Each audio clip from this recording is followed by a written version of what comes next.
Welcome to Brain Power with Dr. Echo, where each week we discuss how your family can boost brain health by addressing mind, body, emotional, and environmental health.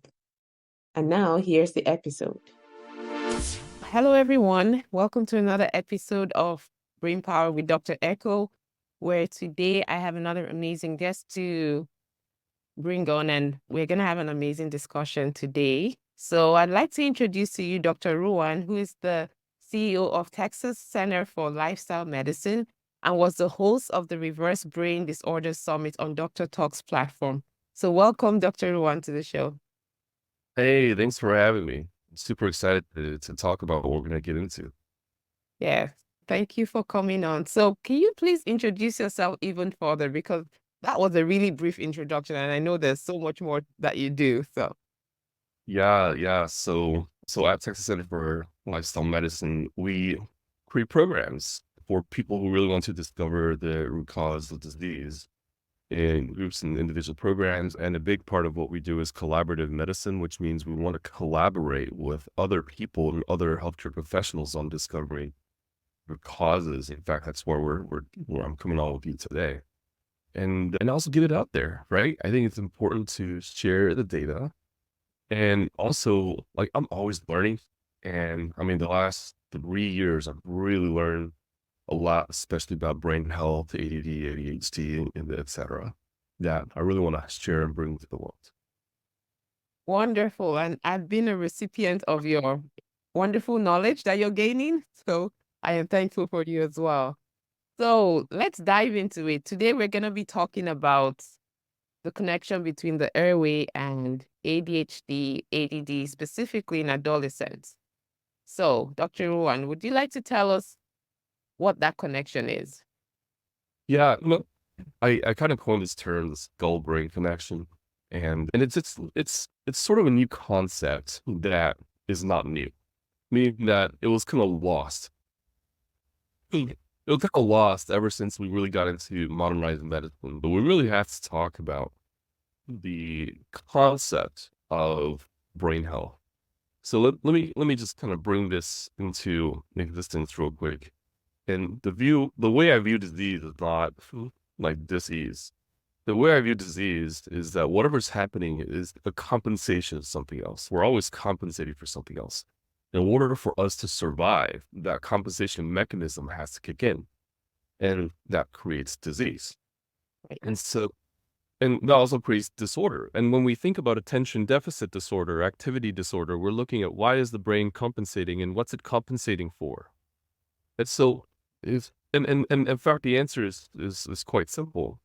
Because if you actually look at the behavioral patterns in ADD and ADHD, our brain is actually trying to stay awake and attentive because perhaps it's having a hard time doing so. Right. So in the world of neurology, the concept in neurology of ADD and ADHD is it can be potentially secondary to something else. And the most common is sleep disorders, such as sleep apnea, or in kids and adolescents, sometimes it is sleep apnea, or sometimes it's sleep disorder breathing, chronic mouth breathing, that creates an ecosystem during sleep where we're not really able to get into deep sleep. So during the day, our brain compensates by going to this mode called hypersomnia or hyposomnolence, where the brain wants to take little micro naps. Well, in Kim's adolescence, it becomes hyperactivity. In adults, we call that fatigue or brain fog, right? Memory issues, etc. So the nomenclature is a bit different depending on what stage. And the question is, well, why is it so common these days? And I think that's what we get into, because that's where we look at data, looking at human skull formations over the last couple hundred years, right? That's where we look at data of what else are we really seeing that's coexisting with ADD and ADHD. Why is there so much more allergies and chronic sinusitis? Why is there so much more dental issues, right? Why are there so much more wisdom teeth being removed these days? Whereas before, wisdom teeth coming in, not an issue. So these are some aspects that I think been lost for some time in understanding these disorders. Okay, so thank you for that summary, but then that creates a whole host of questions we need answers to. Something I wanted to point out for parents listening, instead of asking the question like, what's wrong with my child, right? Dr. Ruan just said, your child's brain is trying to take naps during the day, and what it will manifest as is hyperactivity. So it's not that your child is willfully trying to misbehave and not listen to the teacher. Your child's brain is trying to compensate for what it's missing. So Yeah. it's so important for us all to realize that and then start asking the right questions, right? How Right. can we help our children sleep better and so that their brains function better in the daytime? Absolutely. And there's an approach in root cause analysis and engineering called the 5 whys approach. The 5 whys, the WHY, the 5 whys approach is simply asking why 5 times. So let's start. My child is having inattention, okay, or diagnosed with attention deficit, right? Mm-hmm. The why is the goal. Why is the brain compensating? That's the real first question. Why is the brain compensating Right. by exhibiting inattention? Mm-hmm. And so the first answer is perhaps sleep quality is not very good the night before. Okay. Second why. Well, why wasn't sleep quality that was very good the night before? Right. Well, perhaps maybe there was too much screen time last night, late into the night. Maybe there was too much Roblox or Minecraft, whatever they're doing these days, right? Or perhaps maybe they ate too late. Maybe they're in sports camp and they came home at 9:30, they ate too late. And eating too late disrupts sleep, which can affect food. Perhaps is because the things that they actually eat, right? And for the parents out there, I hate to hate on Chick-fil-A, but I'm going to for a second. The amount of MSG in there creates a neuroexcitatory pathway that really inhibits deep sleep, which is quite so addictive as well. If eating too late at night, once again, I'm sorry, parents. I have to hate on Chick-fil-A for just a second. And then another question is, okay, the other reasons that we don't know about that the sleep could be disrupted. Well, look at your child's sleep. Sometimes their neck could be hyperarched, meaning that their neck is kind of thrown backward. Sometimes they're in different positions. Well, why is that? Because they're trying to breathe at nighttime. Maybe they can't. Maybe their palate aren't fully expanded, or maybe they have hereditary apnea issues, right? Perhaps in some parents, a lot of children are born with like dystonia or torticollis. That could be its own mechanism to trying to get the airway to improve as well, right? And do you hear your child grinding their teeth at night? Well, that's the case. That's a big issue. Because grinding, in medical terms, is called bruxism. So bruxism is there to try to tent open the soft tissues in the mouth, to tent open the airway to try to get breathing as well. And by the way, parents, I am intimately familiar with this with my 3 children, with my 3 daughters. So you're not alone. Perhaps maybe there's some bedwetting. Perhaps there are issues where the child has nightmares, chronic nightmares, sleepwalking, sleep tucking. Once again, I've been through all this as a parent. And so these are signs and hallmarks of something disrupting in sleep, right? And so the second why is actually very broad, but we really have to ask all these questions. Right.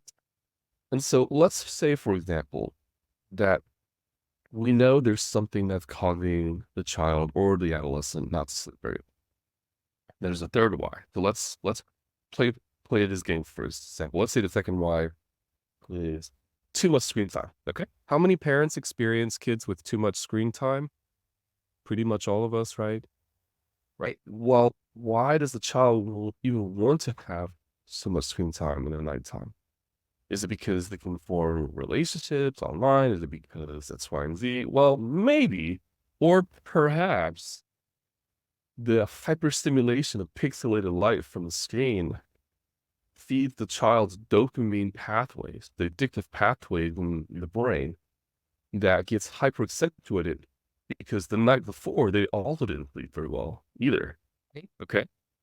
So if you think about it, let's take this back into ancient civilization. If our brains were to come under stress, right? And we deal with it, and we don't sleep throughout the night because maybe there's a war. This is part of our survival mechanism. The next night, our brains are actually triggered. So our eyes to focus on objects and things that are moving because there may be a war, right? And so over time, our brains really develop this response, but instead is no war, it's an iPad or some device that there. Okay. So now, if your child also has issues with sleep and grinding and stuff like that, then that's another war the child is battling, is sleep disordered breathing, right? And that will also create dopamine mechanisms to occur within the brain. And when your brain's on dopamine and it can't activate that serotonin, serotonin is a nice, calm, focused neurotransmitter, right? And the dopamine sort of that go excitatory state, that hyperactivity that you see in kids, right? And so these are things to really think about. So that's the third why. And the fourth why is, well, why is it? Why is it that a lot of people, a lot of kids now have sleep disorder, breathing or airway impairments or grinding? It's because the human skulls have changed over time. The human anatomy has changed over time.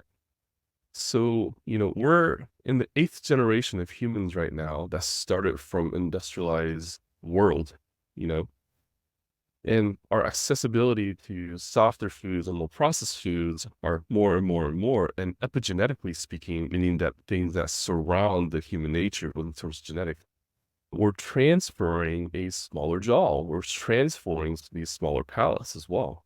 On top of that, what happened 60, 70 years ago is a fear. This fear is called the choking hazard, meaning that a lot of parents are introducing the child to solid foods way later in life than previously as well.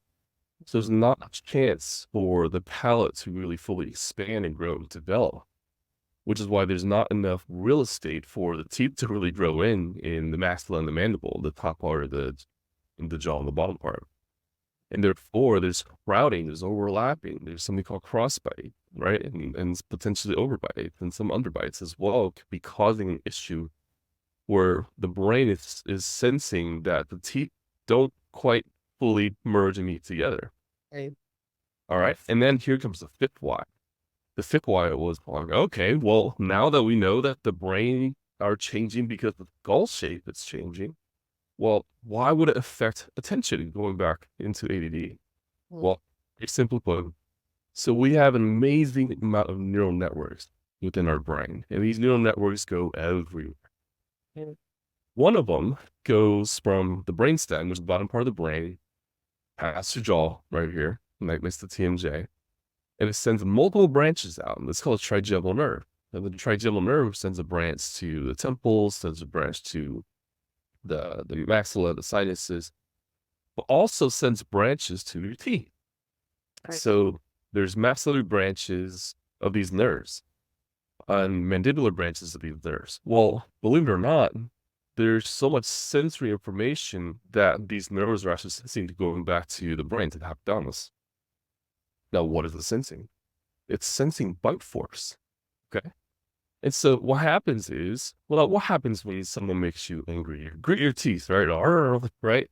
Well, that's no accident. It's because it's sensing that the bite force right here, the gritting of teeth, allows the body to go into this fight or flight mechanism, And I call it the roly-poly mode, where your body starts feeling really tense, right? And you kind of roll into a little ball of anger, or maybe even a ball of excitement, because the brain can't tell the difference sometimes between excitement and anger. And when that happens, it's only supposed to happen for a certain amount of time and for a certain amount of intensity. Because if it happens for too long or too intense, our body naturally has a calming down mechanism. Well, how does the body know that? Through the teeth.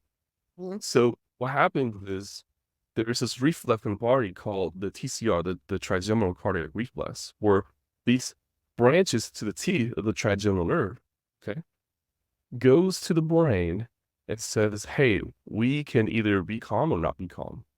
And so if the teeth don't quite meet together, then the brain has a hard time calming down because it does not get that signal to, hey, I'm safe, I'm safe, I'm safe. And guess what happens? Inattention happens, right? Hyperactivity happens as well.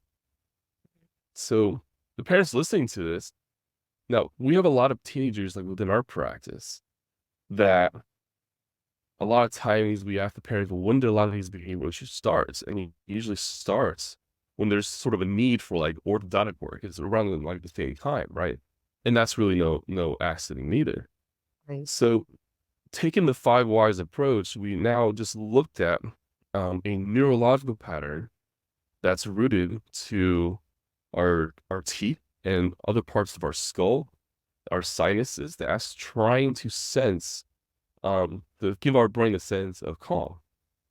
Okay. Now, here's another thing that I learned during COVID, because coronavirus, when you're exposed to coronavirus, a lot of people exhibit quote unquote neurological symptoms and psychiatric symptoms, Right. anxiety, insomnia, et cetera, right? Well, those same branches of the nerve goes back to the trigeminal nerve and feeds back to the brain in the sinuses and says the same thing. Hey, there's something going on here. Don't create calm, okay? And the coronavirus has little different spikes on the outside, so that spike protein goes into the mucus membranes within the sinuses, and it releases this giant inflammatory cascade. Well, that's also going on in the mouth when the teeth aren't able to bite together. But that also goes down in the mouth when your child also has periodontal disease, cavities, gingivitis, et cetera, et cetera.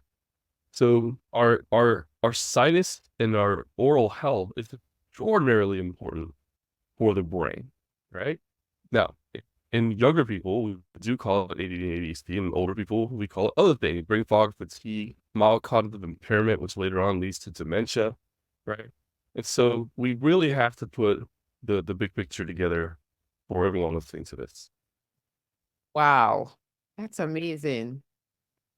It's so interesting how every single thing in the body is connected, right? And so that's why it's so important to look at the root cause versus just the symptoms, because then you're going to miss the whole picture. Wow, this is amazing. Well, So, yeah. what would you recommend parents do? Okay, so they've heard this. And so, yes, their child is grinding their teeth, their child has ADD, the dentist says take out the wisdom teeth. What should a parent do, or what kinds of questions should they be asking, or what kinds of professionals should they be looking for that to take care of their child's symptoms? Yeah, I have an organization called the Physician Transformation Institute. So we actually teach dentists and doctors about stuff like this. And one of the webinars I had is the dentist's role in brain health, right? And what's really interesting is that most dentists don't understand a lot of the concept that I just talked about. Neither do most of the doctors out there, but there's some that who do, right? Okay. And there's an association called the AAPMD, the American Association of Physiologic and Dental Medicine.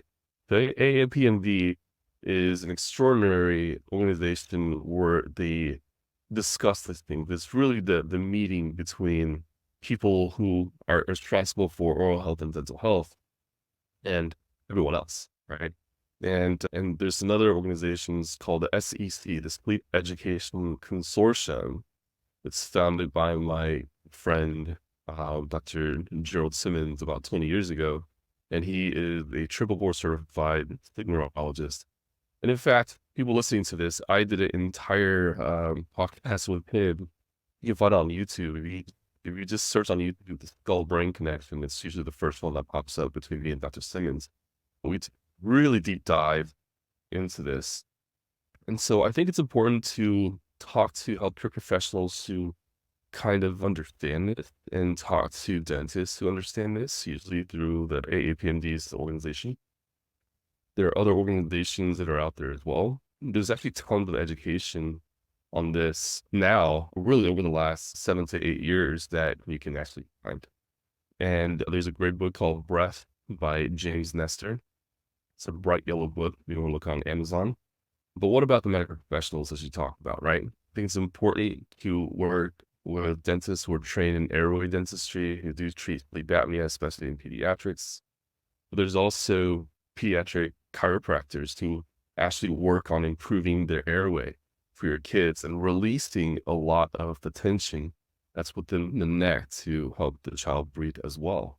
So it's really an amazing consortium of professionals, and all really have to collaborate together to do all this, right?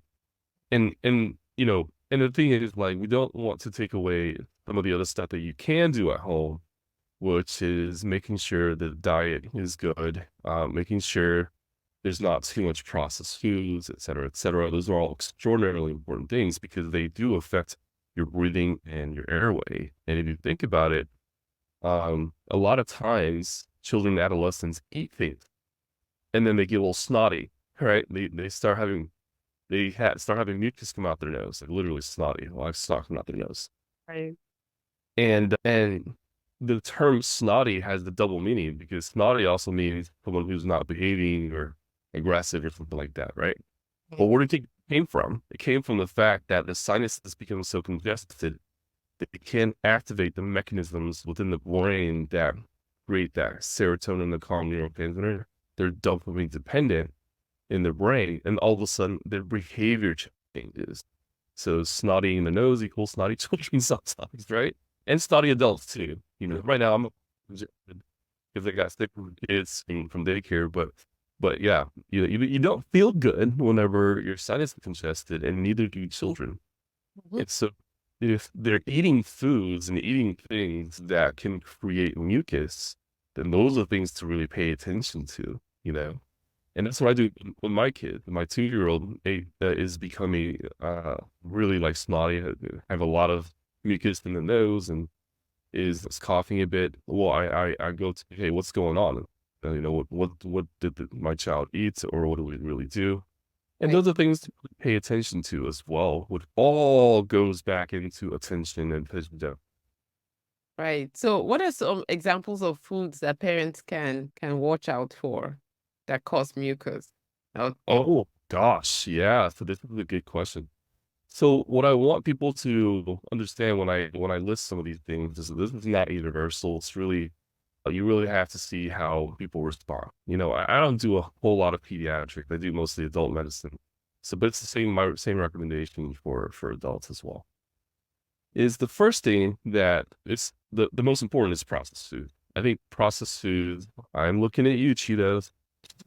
These actually were designed for an addictive response in the brain. There's also a lot of MSG and some other components that are in, and they can be getting your child to exhibit different behaviors, okay? And when sometimes your child's exhibiting these behaviors, they got a runny nose as well. That's a big indication that's there. So processed foods, I think, is really important. And this actually goes into processed meats as well, by the way.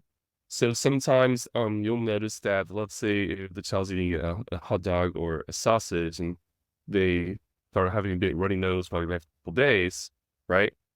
That's a big indication. But then if they eat like non-processed meats, whether it's beef or chicken, whatever it is, right? If you don't find that, that's a huge indication as well. So don't think that processed meats are kind of outside of this category. But that's by far the biggest one. Number two is actually a lack of water. So dehydration is probably the most common trigger for behavioral issues and inattention in adults and in children. So when the kids want water, they'll tell you they want water, and make sure you give them water. So what's not in the category of water is like sodas and stuff like that, because that can also trigger inattention as well. A lot of parents, well, what about juice? So I would definitely, my kids are good enough to know that whenever they get juice, they enjoy it, but they dilute it like themselves, right? Like, Daddy, bring me some waters because this is juice.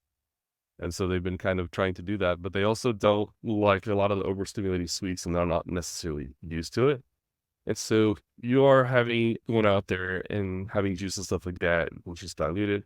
Now there's some juices that come like not very sweet anyways that are out there, which you can get, but you got to pay attention to their reaction, to the behaviors, to what their body's doing, to their study, and stuff like that, right? And another category, and it's processed sugars.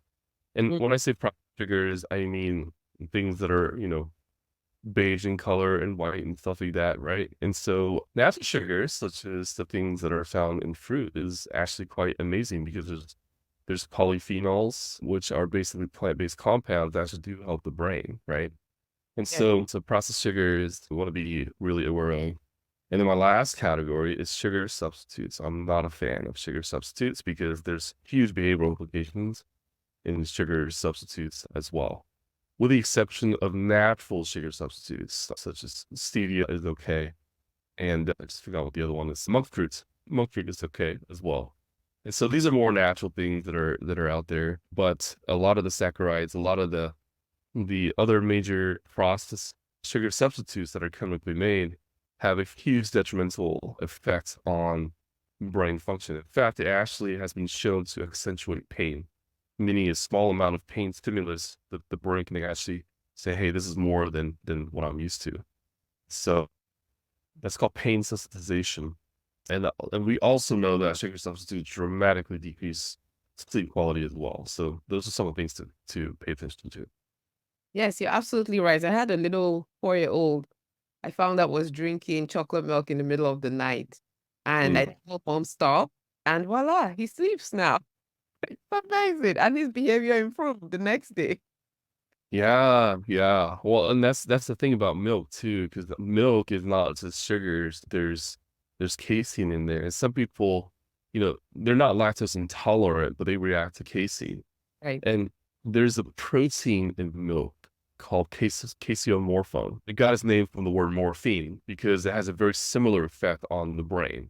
And so for some people, drinking milk before bedtime has a morphine-like effect, right? And so that's a genetic predisposition that's there. That is not great for the brain.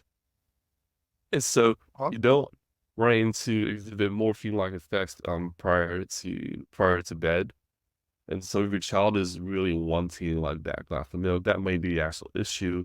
It's at that time, it may be convenient, but over a long period of time, it actually does some destruction, which you want to be careful. Right. Yes, absolutely. So what's your take on honey? What if it's raw honey?